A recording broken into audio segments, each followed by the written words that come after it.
It's about 8 p.m. on Tuesday, June 11th, 2024, and I've moved the cows into the last section here of this row. We started this row on Sunday morning, and so they'll be here grazing this morning, and then this afternoon we'll move them across the wire to the north to this area that's just east of the pond. So that's the back bank of the pond. There's lots of good grass here I wanted them to graze on, and I didn't want to leave like a spot undone.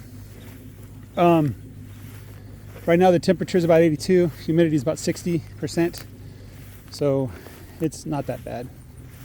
Just a little sweaty. The cows did a good job clearing out that area. Their patties aren't too bad. I'm wondering if they really do need protein or if it's just some of them.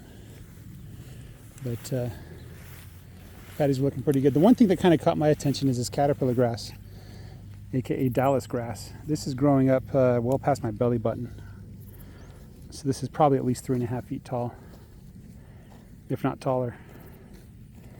So those are seed heads on that Dallas grass, which may or may not be a good thing. I don't know how Dallas grass grows. I just know that I have a lot of it. Let's see what else I got. Not too much of the Bermuda grass in this part of the pasture. So either I overgrazed it and killed the Bermuda grass, which is kind of doubtful, or I grazed it properly and the Dallas grass is beating the Bermuda grass, which is probably more possible, as I just was better at grazing this end of the pasture than the other end. This pack here is the back 20. This is the northern half of the back 20. And you can see there's a big brown spot. Oop. There was a bunch of cool season grasses growing there, and they've all fallen over. I'm seeing a bunch of weeds, actually ragweed, which kind of surprises me. Might be some other kinds of weeds in there. But in addition to that, there's a lot of different kinds of grasses. So if and when I ever do get back there, the cows will have plenty and food to munch on. So I need to talk to my neighbor and say, hey, don't mow back there, just let it go. I'm going to graze it eventually, you know. I'll have to tell him that. Otherwise, he'll go back there and mow it. Which was one of the suggestions that one of my viewers had, was that I can mow the field that I didn't run the cows through to try to make some room, I guess, for the summer grass, which is certainly something people do. And I'm not religiously opposed to it. I was given advice not to do that. So I'm going to follow that advice until I want to experiment on that particular thing. But this year's all about not overgrazing, and it's about letting the grass grow, and about taking just the tips and moving on. My goal this year is to get the grass good and strong. Just give the grass every opportunity in the world to grow. Put just a little bit of pressure on the weeds and on the ground, and just get as much life going as possible. So I'm not going to try to overgraze, or I'm not going to try to put too much pressure on grazing, or try to do non-selective grazing or anything like that. Total grazing is not something I'm trying for. So if you're into those other techniques, you can watch me and see how my pasture responds to it, whether I did the right thing or the wrong thing. Somebody said my number 29 might have a hernia. I'd have to palpate. That means actually touch it and feel it to see if it was a hernia.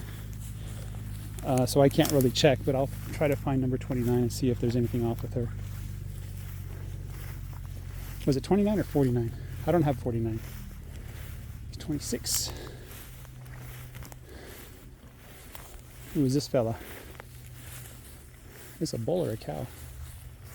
It's a cow? Yeah, it's a cow. It's 33.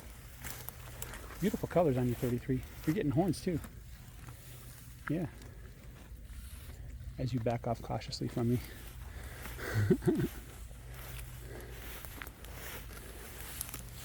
All right, I'm getting excited. Pretty soon I'll have the bull on these cows, and we're going to be making little calves. And then about 10 months, 9 months from then, we should see calves dropping left and right. So, and then that's when I truly start developing typical breed. I'm going to keep my eyes open for female South Poles. See if there's anybody selling them. I doubt. Oh, here's 29 right here.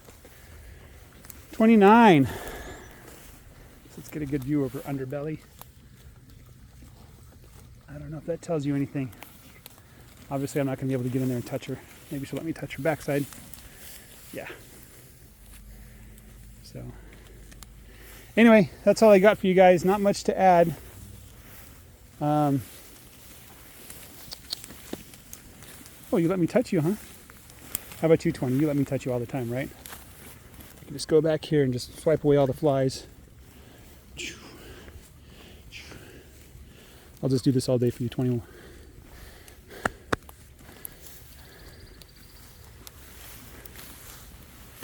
Plenty of forage. They did work through what I gave them this morning, or rather, at noon.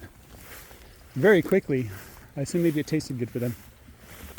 And when I came out here, they were hanging out under the trees, which could be a sign that they were taking shelter. Oh, look, some white clover. Nice. That wasn't there this morning. Which could be a sign that they were taking shelter from the sun. There isn't much sun today. It's not that hot. In fact, I think the cows probably feel a little cold. Or it could be a sign that they were getting ready to move. And look at that manure. It's just getting up. Looks like somebody sat on this. So, all right, not much else to add, guys. Have a great day. Take care. Bye-bye.